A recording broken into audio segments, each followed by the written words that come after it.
നമസ്കാരം, ഏവർക്കും study Nifty മലയാളത്തിന്റെ ഡെയിലി മാർക്കറ്റ് ന്യൂസിലേക്ക് സ്വാഗതം. ഇന്ന് ജൂലൈ 12 വെള്ളിയാഴ്ചയാണ്.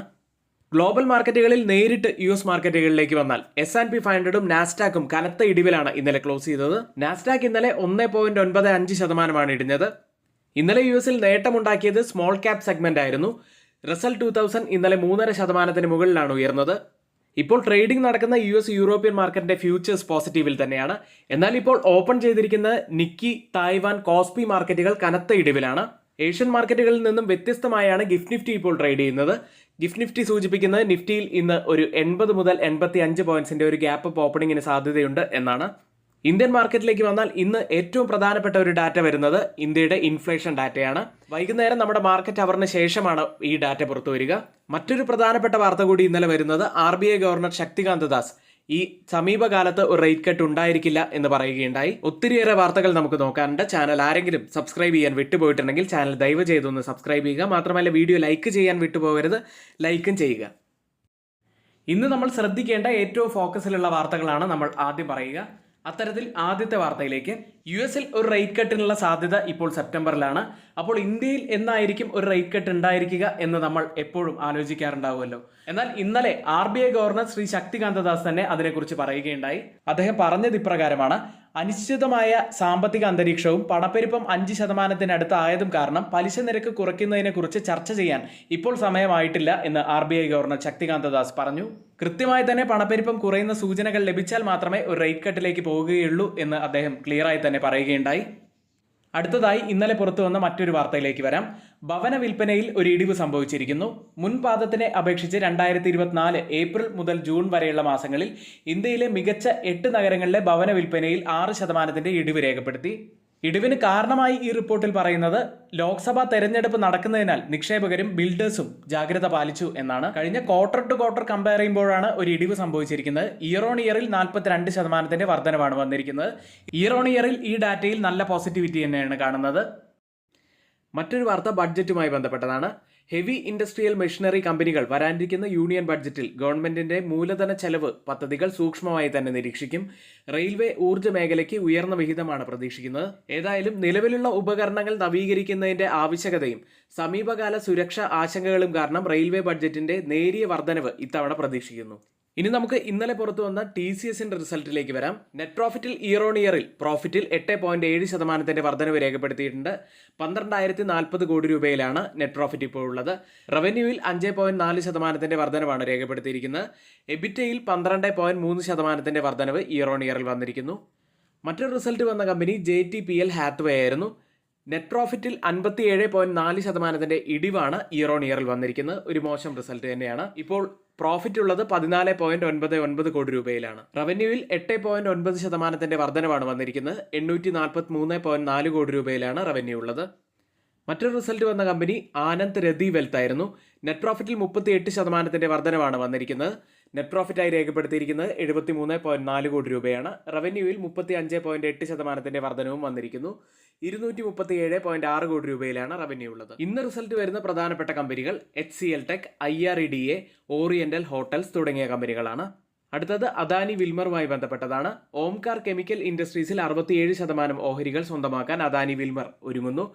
56.25 കോടി രൂപയുടേതാണ് കരാർ. ഇന്ന് F&O സെഗ്മെന്റിൽ ബാനായ സ്റ്റോക്കുകൾ: Aditya Birla fashion and retail, Balrampur Chini mills, Bandhan bank, Chambal fertilisers and chemicals, GNFC, Indian energy exchange, India cements, Indus towers, Piramal enterprises, RBL bank എന്നിവയാണ്. ഇനി നമ്മുടെ ലൈവ് സെഷനിലേക്ക് വരാം. രാവിലെ 10:30 മുതൽ 3:30 വരെയാണ് ലൈവ് ഉണ്ടായിരിക്കുക. എല്ലാവരും കാണാൻ ശ്രമിക്കുക. കാരണം ഒത്തിരിയേറെ എഫേർട്ടുള്ള ഒരു സെഷൻ തന്നെയാണ്. മാർക്കറ്റുള്ള ദിവസങ്ങളിൽ നമുക്ക് ഫ്രീ ആയി തന്നെ കൂടെ ഇരുന്ന് ട്രേഡ് ചെയ്യാൻ കഴിയുന്ന ഒരു അവസരമാണ്. അതാരും മിസ്സാക്കാതിരിക്കുക. സ്റ്റുഡൻസിന് ആർക്കെങ്കിലും നമ്മുടെ ടെലഗ്രാം ഗ്രൂപ്പിൽ ജോയിൻ ചെയ്യണമെന്നുണ്ടെങ്കിൽ തൊട്ടുമുകളിൽ ഇവിടെ കൊടുത്ത വാട്സാപ്പ് നമ്പറിൽ ഞങ്ങൾക്ക് മെസ്സേജ് അയച്ച് ഞങ്ങളുടെ എഡ്യൂക്കേഷണൽ ടെലഗ്രാം ചാനലിൽ ജോയിൻ ചെയ്യാവുന്നതാണ്. ഇന്നലത്തെ മാർക്കറ്റ് ഹൈലൈറ്റ്സിലേക്ക്. നിഫ്റ്റിയും സെൻസെക്സും ഇന്നലെ ഇടുകയുണ്ടായി. എന്നാൽ നിഫ്റ്റി ബാങ്കും മിഡ് ക്യാപ് ഇൻഡെക്സുമാണ് ഇന്നലെ നേട്ടമുണ്ടാക്കിയത്. M&M ബുധനാഴ്ചത്തെ നഷ്ടം തുടർന്നു. പോസിറ്റീവ് ബ്രോക്കേജ് നോട്ടിനെ തുടർന്ന് HPCL ഉയരുകയുണ്ടായി. ബ്ലോക്ക് ഡീലിന് ശേഷം സൺ TV ഉയർന്നു, 52 വീക്ക് ഹൈയിലെത്തി. IRDA 12% മുകളിൽ ഉയർന്നു. മൂഡീസ് ഔട്ട്ലുക്ക് പോസിറ്റീവിലേക്ക് അപ്ഗ്രേഡ് ചെയ്തതോടെ യെസ് ബാങ്ക് ഉയർന്നു. DRDOയിൽ നിന്ന് ഒരു ഓർഡർ ലഭിച്ചതിനെ തുടർന്ന് ഡാറ്റ പാറ്റേൺസ് 6% ഉയർന്നു. ഇന്നലെ മാർക്കറ്റിൽ സംഭവിച്ച പ്രധാനപ്പെട്ട കുറച്ച് കാര്യങ്ങളാണ് നമ്മളിവിടെ പരാമർശിച്ചത്. ഇനി നിഫ്റ്റിയുടെ ഇന്നത്തെ കുറച്ച് കാര്യങ്ങളും അതുപോലെ ഇന്നലെ നിഫ്റ്റിയുടെ കുറച്ച് റേഞ്ചും നമുക്ക് ശ്രദ്ധിക്കാം. ഒരു വോളറ്റൈൽ ട്രേഡിംഗ് സെഷൻ ആയിരുന്നു ഇന്നലെ കണ്ടത്. ഒടുവിൽ 24,300 ഹോൾഡ് ചെയ്യാൻ നിഫ്റ്റിക്ക് സാധിച്ചു. ബുധനാഴ്ച പ്രീ മാർക്കറ്റിൽ നമ്മൾ പറഞ്ഞത് 24,200 ഒരു പ്രധാനപ്പെട്ട ലെവലാണ് എന്ന് പറഞ്ഞിരുന്നു. ഇന്നലെ ആ ലെവൽ ടെസ്റ്റ് ചെയ്തതിന് ശേഷമാണ് നിഫ്റ്റി തിരിച്ചു കയറിയത്. 10-day EMA ഉള്ളത് ആ റേഞ്ചിൽ തന്നെയാണ്, അത് പ്രത്യേകം ശ്രദ്ധിക്കുക. ഏതായാലും ഡൗൺ സൈഡിൽ 24,200 മുതൽ 24,100 വരെയുള്ളത് പ്രധാനപ്പെട്ട ഒരു സോൺ തന്നെയാണ്. കഴിഞ്ഞ 2 ട്രേഡിംഗ് സെഷനുകളിലും 24,100, 24,200 സോണുകളിൽ കനത്ത ബൈയിങ് ഇൻട്രസ്റ്റ് ഉണ്ടായിട്ടുണ്ട്. അതുകൊണ്ട് തന്നെ ആ സോൺ നമ്മൾ പ്രത്യേകം നോട്ട് ചെയ്യേണ്ട ഒരു സോൺ തന്നെയാണ്. അപ്സൈഡിൽ ഒരു ക്രൂഷ്യൽ ലെവൽ എന്ന് പറയുന്നത് 24,460 ലെവലാണ്. അടുത്തത് ഡേ ക്യാൻഡിലാണ്. വലിയ ലോവർ വീക്കോട് കൂടിയ ഒരു ബിയറിഷ് ക്യാൻഡിൽ തന്നെയാണ് ഡെയിലി ചാർട്ടിൽ ഫോം ആയിരിക്കുന്നത്. ലോവർ ലെവലിൽ നല്ല ബൈയിങ് ഇൻട്രസ്റ്റ് തന്നെയാണ് കാണുന്നത്. അടുത്തതായി നമുക്ക് കൂടുതൽ ഓപ്പൺ ഇൻട്രസ്റ്റ് റൈറ്റ് ചെയ്തിരിക്കുന്ന സ്ട്രൈക്കുകളും ഓപ്പൺ ഇൻട്രസ്റ്റ് ഡാറ്റ പ്രകാരമുള്ള സപ്പോർട്ടും റെസിസ്റ്റൻസും കൂടി ഒന്ന് പരിശോധിക്കാം. ആദ്യം മാക്സിമം ഓപ്പൺ ഇൻട്രസ്റ്റ് രേഖപ്പെടുത്തിയ കോൾ സൈഡിലെ ആദ്യത്തെ സ്ട്രൈക്ക് 25,000 തന്നെയാണ്. കഴിഞ്ഞ ഏതാനും ദിവസങ്ങളായി 25,000 തന്നെയാണ് കൂടുതൽ ഓപ്പൺ ഇൻട്രസ്റ്റ് റൈറ്റ് ചെയ്തുകൊണ്ടിരിക്കുന്നത്. അതിനുശേഷം 24,400 സ്ട്രൈക്കിലും അതിനുശേഷം 24,500 സ്ട്രൈക്കിലുമാണ്. പുട്ട് സൈഡിൽ കൂടുതൽ ഓപ്പൺ ഇൻട്രസ്റ്റ് റൈറ്റ് ചെയ്തിരിക്കുന്ന ആദ്യത്തെ സ്ട്രൈക്ക് 23,500, അതിനുശേഷം 24,000 സ്ട്രൈക്ക്, അതിനുശേഷം 24,300 സ്ട്രൈക്ക്. ഓപ്പൺ ഇൻട്രസ്റ്റ് ഡാറ്റ പ്രകാരം ഒരു റെസിസ്റ്റൻസ് ആവാൻ സാധ്യതയുള്ളത് 24,500, സപ്പോർട്ട് ആവാൻ സാധ്യതയുള്ളത് 24,300. അടുത്തതായി മാക്സിമം ഓപ്പൺ ഇൻട്രസ്റ്റ് രേഖപ്പെടുത്തിയ കോൾ സൈഡിലെയും പുട്ട് സൈഡിലെയും വ്യത്യാസങ്ങൾ ഓരോ സ്ട്രൈക്കിലേതും പ്രത്യേകം തന്നെ നമുക്ക് പരിശോധിക്കാം. ആദ്യം ATM സ്ട്രൈക്കായി 24,300 സ്ട്രൈക്കിൽ 282% വർധനവ് പുട്ട് സൈഡിൽ കാണാം, ലോങ് ബിൽഡപ്പാണ്. കോൾ സൈഡിൽ 87% വർധനവ്, ഷോർട്ട് ബിൽഡപ്പ്. 24,250 സ്ട്രൈക്കിൽ 210% വർധനവ് പുട്ട് സൈഡിൽ, ലോങ് ബിൽഡപ്പ്. 143% വർധനവ് കോൾ സൈഡിൽ, ഒരു ഷോർട്ട് ബിൽഡപ്പ്. 24,350 സ്ട്രൈക്കിൽ 131% വർധനവ് പുട്ട് സൈഡിൽ, ലോങ് ബിൽഡപ്പ്. കോൾ സൈഡിൽ 267% വർധനവ്, ഒരു ഷോർട്ട് ബിൽഡപ്പും കാണാം. ഇനി ഈ 3 സ്ട്രൈക്കുകളും മൊത്തത്തിൽ പരിശോധിച്ച് കഴിഞ്ഞാൽ പുട്ട് സൈഡ് തന്നെയാണ് നല്ല സ്ട്രോങ് ആയി നിൽക്കുന്നത് എന്ന് കാണാം. ഓരോ സ്ട്രൈക്കുകളും പ്രത്യേകം എടുത്തു നോക്കുകയാണെങ്കിൽ 24,300 എന്ന ATM സ്ട്രൈക്കും 24,250 എന്ന സ്ട്രൈക്കിലും നല്ല പുട്ട് റൈറ്റിംഗ് ആണുള്ളത്. ഈ 2 സ്ട്രൈക്കുകളും കാണിച്ചു തരുന്നത് മാർക്കറ്റ് മുകളിലേക്ക് പോകും എന്ന സൂചനകൾ തന്നെയാണ്. എന്നാൽ 24,350 എന്ന സ്ട്രൈക്കിലെ കാര്യങ്ങൾ വ്യത്യസ്തമാണ്. അവിടെ പുട്ട് സൈഡിനേക്കാൾ കൂടുതൽ റൈറ്റിംഗ് നടന്നിരിക്കുന്നത് കോൾ സൈഡിലാണ്. അതുകൊണ്ട് തന്നെ ആ റേഞ്ചിൽ നിന്ന് മുകളിലേക്ക് പോകാനുള്ള സാധ്യതകളും കുറവാണ്. ഓപ്പൺ ഇൻട്രസ്റ്റ് ഡാറ്റ വെച്ചുള്ള ഒരു അനാലിസിസ് മാത്രമാണ് ഇത്. നിങ്ങളുടെ എഡ്യൂക്കേഷണൽ പർപ്പസിന് വേണ്ടി മാത്രമാണ് പ്രത്യേകം ഇത് ഷെയർ ചെയ്യുന്നതും. നിങ്ങൾ നിങ്ങളുടെ ഫിനാൻഷ്യൽ കൺസൾട്ടന്റിനെ കൺസൾട്ട് ചെയ്തതിന് ശേഷം മാത്രം ഒരു ഇൻവെസ്റ്റ്മെന്റ് ഡിസിഷൻ എടുക്കുക. ബാങ്ക് നിഫ്റ്റിയിലേക്ക് ഒരു റേഞ്ച് ബൗണ്ടിലായിരുന്നു ഇന്നലെ ബാങ്ക് നിഫ്റ്റി ഉണ്ടായിരുന്നത്. ഒടുവിൽ ക്ലോസ് ചെയ്യുന്നത് 52,270-ൽ 81 പോയിന്റ്സ് ഉയർന്നാണ്. ഇൻഡെക്സ് ഇപ്പോൾ ക്രൂഷ്യലായ 52,000 മുതൽ 51,800 വരെയുള്ള ലെവലിന് അടുത്ത് തന്നെയാണ്.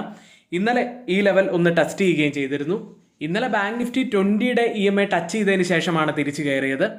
മാക്സിമം ഓപ്പൺ ഇൻട്രസ്റ്റ് രേഖപ്പെടുത്തിയ കോൾ സൈഡിലെയും പുട്ട് സൈഡിലെയും സ്ട്രൈക്കുകളിലേക്ക് ആദ്യം 54,000-ലാണ് കൂടുതൽ ഓപ്പൺ ഇൻട്രസ്റ്റ് റൈറ്റ് ചെയ്തിരിക്കുന്ന ആദ്യത്തെ സ്ട്രൈക്ക് ഉള്ളത്.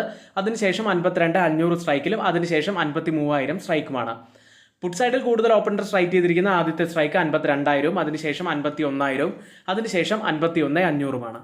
ഓപ്പൺ ഇൻട്രസ്റ്റ് ഡാറ്റ പ്രകാരം റെസിസ്റ്റൻസ് ആവാൻ സാധ്യതയുള്ളത് 52,500, സപ്പോർട്ട് ആവാൻ സാധ്യതയുള്ളത് 52,000.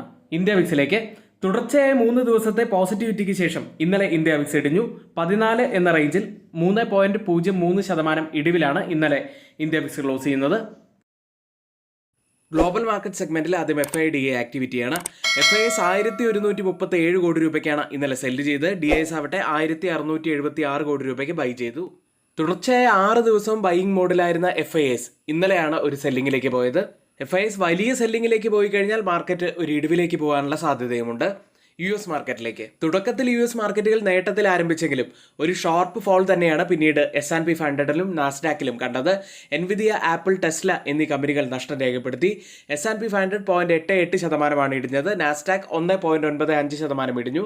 ഡൗ ജോൺസ് ഒരു മ്യൂട്ടഡ് അവസ്ഥയിൽ 0.08% ഉയർന്നും ക്ലോസ് ചെയ്തു. ഇന്നലെ US-ൽ നിന്നും കൺസ്യൂമർ പ്രൈസ് ഇൻഡെക്സ് ഡാറ്റയാണ് പുറത്തു വന്നത്. ഉപഭോക്തൃ വില സൂചിക കഴിഞ്ഞ മാസം 0.1% ഇടിഞ്ഞു. ഇയർ ഓൺ ഇയറിൽ 3% വർധനവും കണ്ടു. ഒരു വർഷത്തിലെ ഏറ്റവും ചെറിയ വർധനമാണിത്. ഇന്നലത്തെ ഡാറ്റയിലേക്ക് വന്നാൽ ഒരു സോഫ്റ്റ് ആയിട്ടുള്ള ഡാറ്റയാണ് പുറത്തു വന്നത്. ഇൻഫ്ലേഷൻ കുറയുന്നു എന്ന സൂചനകൾ തന്നെയാണുള്ളത്. എന്നാൽ കുറച്ചുകൂടി സ്ട്രോങ് ആയിട്ടുള്ള ഡാറ്റയാണ് മാർക്കറ്റ് പ്രതീക്ഷിച്ചത്. അതുകൊണ്ട് തന്നെയാണ് മാർക്കറ്റ് ഇന്നലെ വലിയൊരു ഇടിവിലേക്കും പോയത്. US-ൽ ഇന്നലെ S&P 500ഉം നാസ്ഡാക്കും വലിയ നഷ്ടം രേഖപ്പെടുത്തിയപ്പോൾ റസൽ 2000 സ്മോൾ ക്യാപ് ഇൻഡെക്സ് ഇന്നലെ 3.6% ഉയരുകയാണ് ചെയ്തത്. ഇന്ന് മുതൽ റിസൾട്ട് സീസൺ അവിടെ ആരംഭിക്കുകയാണ്.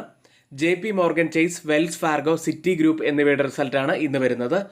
കൂടാതെ ഇന്ന് പ്രൊഡ്യൂസർ പ്രൈസ് ഇൻഡെക്സ് ഡാറ്റ കൂടി പുറത്തു വരും. അതുകൂടി നമ്മൾ ശ്രദ്ധിക്കേണ്ട ഒരു ഡാറ്റ തന്നെയാണ്. US-ൽ ലിസ്റ്റ് ചെയ്ത ഇന്ത്യൻ കമ്പനികളുടെ പ്രകടനത്തിലേക്കാണ്. ആദ്യം ടെക്സൈഡിൽ ഇൻഫോസിസ് 2.68% നേട്ടത്തിലാണ് ക്ലോസ് ചെയ്യുന്നത്. വിപ്രോയും നല്ല നേട്ടത്തിൽ തന്നെയായിരുന്നു, 1.56% നേട്ടത്തിൽ. ഇതുകൊണ്ട് തന്നെ ടെക്സൈഡ് ഇന്ന് ഫോക്കസിൽ ഉണ്ടാവാനുള്ള സാധ്യതയുണ്ട്. ബാങ്കിംഗ് സൈഡിൽ HDFC ബാങ്ക് 0.07% ഇടിവിൽ, ICICI ബാങ്ക് 0.48% ഇടിവിലുമാണ് ക്ലോസ് ചെയ്യുന്നത്. ഡോക്ടർ റെഡ്ഡി 0.66% നേട്ടത്തിലും, റിലയൻസ് ഇൻഡസ്ട്രീസ് 0.28% ഇടിവിലുമാണ് ഇന്നലെ ക്ലോസ് ചെയ്തത്. ഇപ്പോൾ ട്രേഡിംഗ് നടക്കുന്ന US മാർക്കറ്റിന്റെ ഫ്യൂച്ചേഴ്സ് പോസിറ്റീവിൽ തന്നെയാണ്. ഡൗ ജോൺസ് 0.16% നേട്ടത്തിൽ, S&P 500 0.09% നേട്ടത്തിലും ട്രേഡ് ചെയ്യുന്നു. യൂറോപ്യൻ മാർക്കറ്റുകൾ 3 വർഷത്തിനിടയിലെ ഏറ്റവും കുറഞ്ഞ CPI ഡാറ്റ പുറത്തു വന്നതിന് ശേഷം ഇന്നലെ യൂറോപ്യൻ മാർക്കറ്റുകളും പോസിറ്റീവിൽ തന്നെയാണ് ക്ലോസ് ചെയ്തത്. UK മാർക്കറ്റ് FTSE 0.36% നേട്ടത്തിൽ, ജർമ്മൻ മാർക്കറ്റ് ഡാക്സ് 0.69% നേട്ടത്തിൽ, ഫ്രാൻസ് മാർക്കറ്റ് CAC 0.71% നേട്ടത്തിലുമാണ് ക്ലോസ് ചെയ്യുന്നത്. സ്റ്റോക്ക് 600 0.65% നേട്ടത്തിലും ഇന്നലെ ക്ലോസ് ചെയ്തു. യൂട്ടിലിറ്റീസ് ആണ് ഇന്നലെ വലിയ നേട്ടമുണ്ടാക്കിയത്, 1.78% ഉയർന്നത്. മീഡിയ സ്റ്റോക്കുകൾ 0.36% ഇടിവും രേഖപ്പെടുത്തി. ഇപ്പോൾ ട്രേഡിംഗ് നടക്കുന്ന യൂറോപ്യൻ മാർക്കറ്റിന്റെ ഫ്യൂച്ചേഴ്സും പോസിറ്റീവിൽ തന്നെയാണ്. ഡാക്സ് 0.08% നേട്ടത്തിൽ, CAC 0.19% നേട്ടത്തിൽ, FTSE 0.13% നേട്ടത്തിലും ട്രേഡ് ചെയ്യുന്നു. ഇപ്പോൾ ട്രേഡിംഗ് ആരംഭിച്ച ഏഷ്യൻ മാർക്കറ്റുകളിൽ ആദ്യം ഗിഫ്റ്റ് നിഫ്റ്റി ഉള്ളത് 24,471 എന്ന നിലയിലാണ്. 65 പോയിന്റ്സ് അപ്സൈഡിലാണ് ഇപ്പോൾ ട്രേഡ് ചെയ്യുന്നത്. ഇപ്പോൾ സമയം 7 മണി കഴിഞ്ഞ് 10 മിനിറ്റാണ് സമയം. ഇപ്പോഴത്തെ ഈ ഒരു നില വെച്ച് നിഫ്റ്റിയിൽ നമുക്ക് ഏകദേശം 80 മുതൽ 85 പോയിന്റ്സിന്റെ ഒരു ഗ്യാപ്പ് അപ്പ് ഓപ്പണിങ്ങിനാണ് സാധ്യതയുള്ളത്. ഒരുപക്ഷെ 24,400 റേഞ്ചിലായിരിക്കും നിഫ്റ്റി ഇന്ന് ഓപ്പൺ ചെയ്യാൻ സാധ്യതയുള്ളത്. അവിടെ നിന്ന് ഒരു ഡൗൺ വരുമോ എന്ന് നമുക്ക് കാത്തിരുന്ന് തന്നെ കാണാം. മറ്റ് ഏഷ്യൻ മാർക്കറ്റുകളിൽ ജപ്പാൻ മാർക്കറ്റ് കനത്ത ഇടിവിലാണ്, 1.94% ഇപ്പോൾ ഇടിഞ്ഞിരിക്കുന്നത്. തായ്വാൻ മാർക്കറ്റും ഇടിവിൽ തന്നെയാണ്, 1.63% ഇടിവിൽ. കോസ്പി മാർക്കറ്റ് 1.26% ഇടിവിൽ. സിംഗപ്പൂർ മാർക്കറ്റ് 0.35% നേട്ടത്തിലും ട്രേഡ് ചെയ്യുന്നു. ഓയിൽ പ്രൈസുകൾ ഇൻഫ്ലേഷൻ കുറഞ്ഞതോടെ ക്രൂഡ് ഓയിൽ ഫ്യൂച്ചേഴ്സ് ഇന്നലെ വ്യാഴാഴ്ച ഉയരുകയുണ്ടായി. ബ്രന്റ് ഫ്യൂച്ചേഴ്സ് ഇപ്പോൾ ട്രേഡ് ചെയ്യുന്നത് $85.69 പെർ ബാരൽ എന്ന നിലയിൽ 0.20% നേട്ടത്തിലാണ് ട്രേഡ് ചെയ്യുന്നത്. WTI ഉള്ളത് $82.98 പെർ ബാരൽ എന്ന നിലയിൽ 0.42% നേട്ടത്തിൽ ട്രേഡ് ചെയ്യുന്നു. ഇന്നത്തെ ഏറ്റവും പ്രധാനപ്പെട്ട കുറച്ച് വാർത്തകൾ ഏറ്റവും ഓതറൈസ്ഡ് ആയിട്ടുള്ള സൈറ്റുകളായ മണി കൺട്രോൾ, മിന്റ്, റോയിറ്റേഴ്സ് തുടങ്ങിയ മാധ്യമങ്ങളിൽ നിന്ന് എടുത്തിട്ടുള്ളതാണ്. മറ്റുള്ളവയെല്ലാം നമ്മുടെ വ്യൂസ് മാത്രമാണ്. ഒരിക്കലും അത് റെക്കമെൻഡേഷൻ ആയിട്ട് ആരും തന്നെ എടുക്കരുത്. എങ്കിൽ ഇന്നത്തെ വീഡിയോ ഇവിടെ പൂർത്തിയാവുന്നു. ഏവർക്കും നന്ദി.